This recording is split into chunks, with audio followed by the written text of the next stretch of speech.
Gubernur Bengkulu ditetapkan jadi tersangka KPK jelang hari pencoblosan Pilkada 2024. Kita bahas bersama Ketua KPU Provinsi Bengkulu, Rusman Sudarsono. Pak Rusman, selamat petang.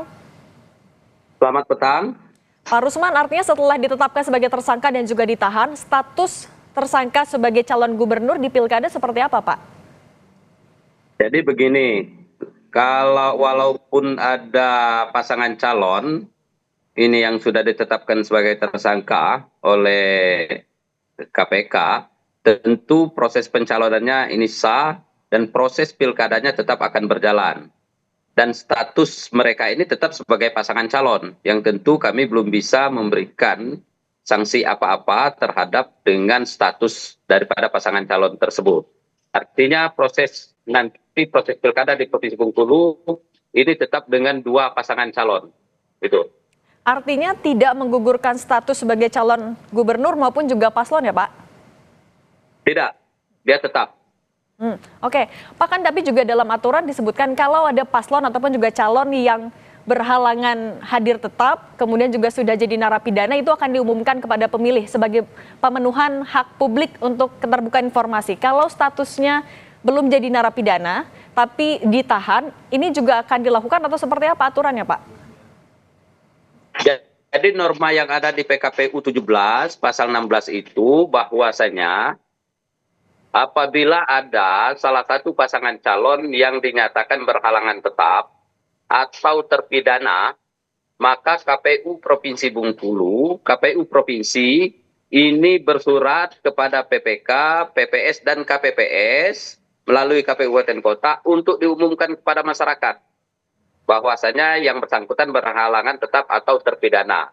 Nah, kalau ini sudah terpidana atau berhalangan tetap, artinya ini dia secara otomatis gugur sebagai pasangan calon.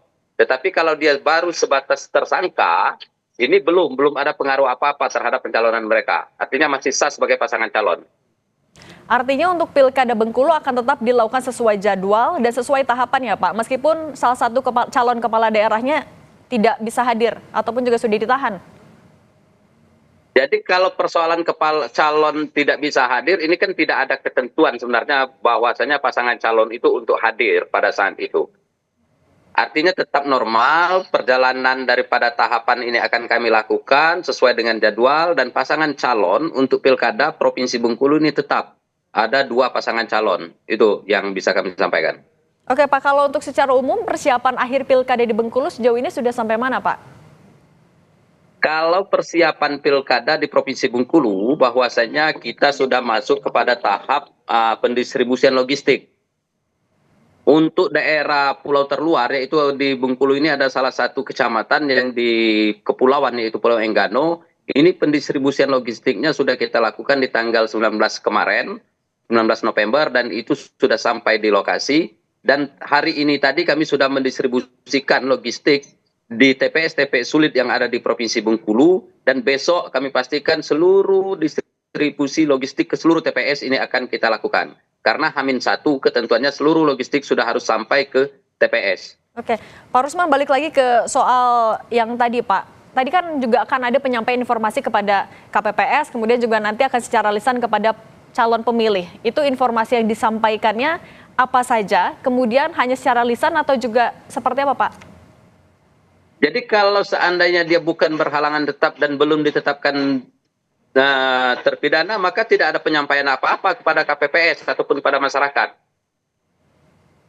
Tidak ada. Itu baru kita bersurat atau pemberitahuan itu kita sampaikan. Ini jikalau memang berhalangan tetap ataupun dia ini ditetapkan sebagai terpidana. Berhalangan tetap itu apa saja? Yang pertama, dia meninggal dunia. Yang kedua, dia sakit. Ini sehingga dia tidak mampu atau tidak cakap lagi untuk menjalankan tugas. Yang ketiga, ini yang tidak diketahui beradaannya sesuai dengan keterangan lembaga yang berwenang.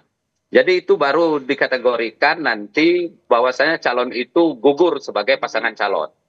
Oke, baik. Pak Rusman Sudarsono, Ketua KPU Provinsi Bengkulu, terima kasih. Sehat selalu, Pak.